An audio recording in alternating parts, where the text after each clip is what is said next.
Wow, 50 subscribers. Some of you may laugh, but for me this is a great achievement. Thank you all for your support. Reading through comments and suggestions is very fun and means you decide what video is next. So, as always, don't be afraid to leave your suggestion in the comments. This video was inspired by this request of talking about the Lupo's race. Let's begin.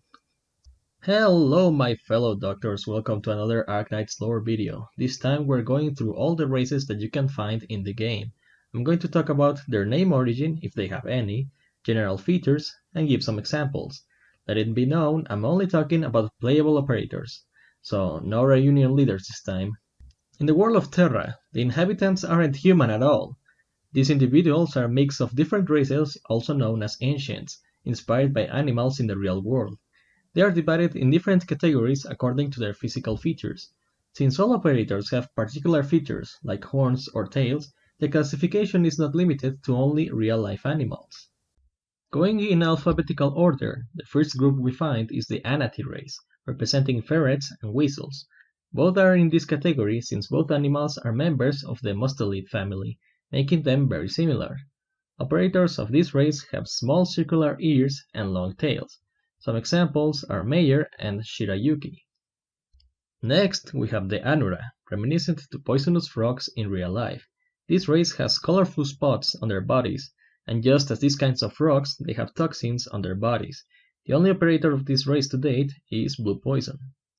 Then we have the Archosauria, representing crocodiles. Since these reptiles are descendants of the dinosaurs, the term Saurus was kept, but was changed to Sauria this time. This race appears to have their distinctive large and pointy tails. Sometimes they can develop horns. Both of these examples can be seen on the two members of this race to date, Estelle and Gabriel. The mighty race of the Aslan have a resemblance to the king of the beasts, the lion. It's interesting that the members of this race aren't classified under the same category as the feline. Maybe they're a rare sight. So much that the only operator of this race is none other than Siege. The name of Aslan makes me think of the lion in the Narnia books and movies, and maybe it's a reference. Next we have the Caprinae, resembling goats and rams. Their name can be inspired by the constellation of Capricornus. As the name implies, this race has long horns with their ears very close to them. Their tails are not visible because they're short. Members under this race are Earth Spirit and the girl with the weird name that I can pronounce, no matter how many times I try. The most recognizable race may be the Cautus, resembling to rabbits. Their long, fluffy ears are an obvious sign of what animal they represent.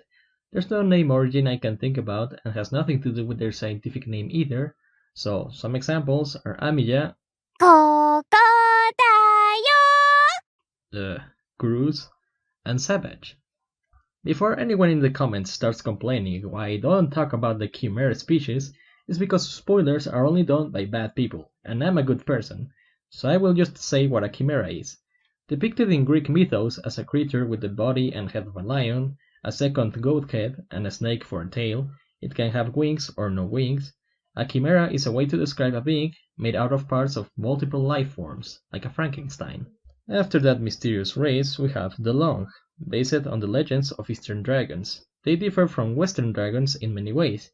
They have long, snake-like bodies, they don't have wings, and don't breathe fire. The only member we know to date is Chien. Her horns and tails are slimmer than the ones of the members of the Draco race. Talking about them, the Draco race is representing Western dragons. Their horns are larger, and they are supposed to have wings, but not in this case. The only member we know of is Reed, an operator not released in Global yet. Keeping the Western mythology, we have the Durin race. They are supposed to be dwarfs, basically very short humans with pointy ears, normally described as masters of the forge. The only two members we know of are Durin and Myrtle, and both are women. One sleeps a lot and the other can heal, so they don't stick to the stereotype at all. Now we move to the Elaphia, with the physical characteristics of deers or elk. Both are almost the same, the elk is just a bigger deer, both have horns, small ears, and both are relaxed. The operators we know of are Firewatch and Gitano. Looking into one of the most numerous races in the game, the feline are very self-explanatory. Or not, because they are a representation of different cats or panthers in real life. The ears of this race are the most recognizable, some look scared, others are bored, but we all know them. To put some example, we have Mr. Marry My Sisters, Jessica, and Nightmare. In the Touch the Cow, Touch It Now reference, we have the Forte race.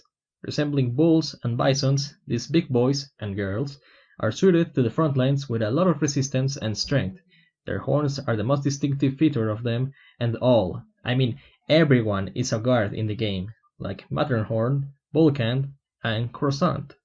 Next in line we find the Itra, representing a very specific animal, the musk deer. This species is different since they don't have horns, but have long fangs located on the front part of their jaw. Even with this, they are still herbivores. The only member of this race to date is Courier. Why isn't he in the same category as Firewatch? I have no explanation for you, but it's more video time. Now we find the Kuranta, supposed to have similarities with horses. Fluffy tails and long ears, they can be the perfect cuddling partner. They must have some god-tier thighs too, oh my gosh. Some examples are Granny, Nerl, and Platinum. These last two are more resembling to Pegasus as seen in their Elite 2 artwork, but they are under the same category. Moving into the Liberi, this race represents birds. The hair in most of the operators in this category are like the feathers of the bird they resemble. Some examples are Plume, Silence, and Ptilopsis. Looking into everyone's favorite race, we have the Lupo, resembling to wolves. Surprisingly enough, there's only 4 members in this category. All of them have fluffy tails and a degree of edge in them, except Provence, she's cute. The other members are the most shipped duo in the community, Lapland and Texas, and the fluffiness connoisseur, Project Red.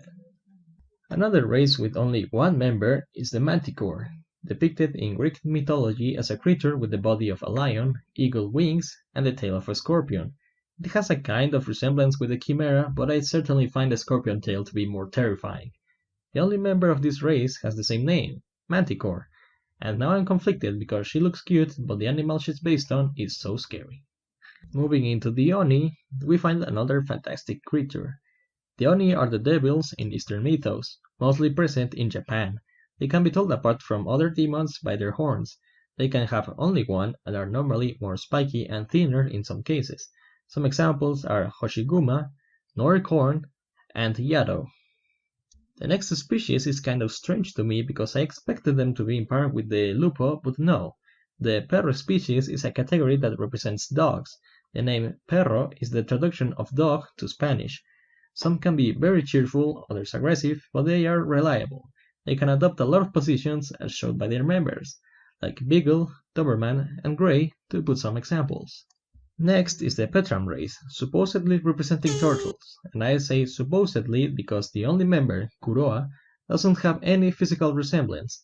Maybe if you count her green eyes or her backpack looks like a shell. She's a guard for obvious reasons, but other than that, it's not very resembling to the animal.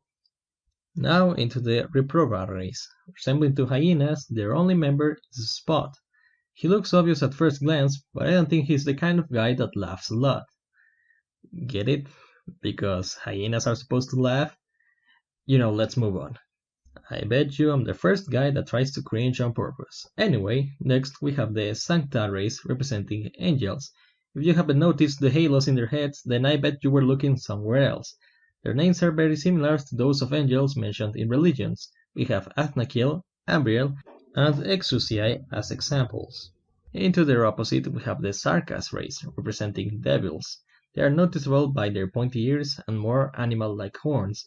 The males have this certain edge other characters don't have. But for waifu's sake, the examples I'm going to put are Bigna, Shining, and Nightingale. Then we have the Sabra representing reptiles. I don't know why they are in a different category as the crocodiles, but I don't make the rules.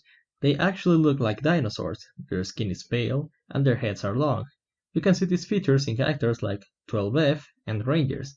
It's one of the few races only conformed by males. Now we have the Ursus, being the most cute and dangerous at the same time. The characters on this category have resemblance to bears. Small circular ears are what give this race their unique charm, like Gummy, Feeder, and Bee Hunter. You thought we were done with mystical creatures, but no. We will still have to see the Buibre race, however you spell that. Based around wyverns, these dragons only have 4 limbs since their wings double as their arms. Operators under this category are Liscarm, Saria, and Vanilla. They don't look very different from other dragon-like characters, but more variety means more content! We're almost done, so bear with me.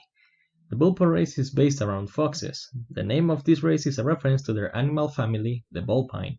We all know foxes, small, cute, and supposedly very clever. Some characters under this category are Frostleaf, Stewart, and Angelina.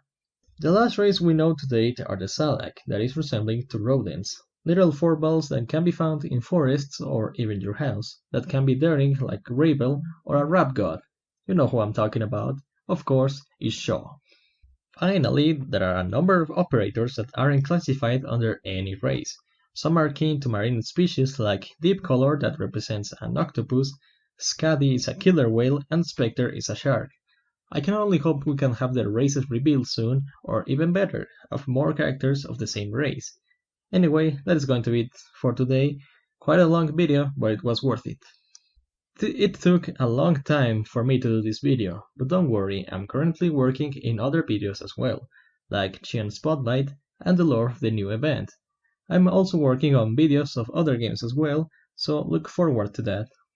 As always, thanks for watching, like the video if you think it's that good, subscribe for more videos about your favorite tower defense game. Remember to stay safe, and I'll see you doctors in the next one. Bye bye.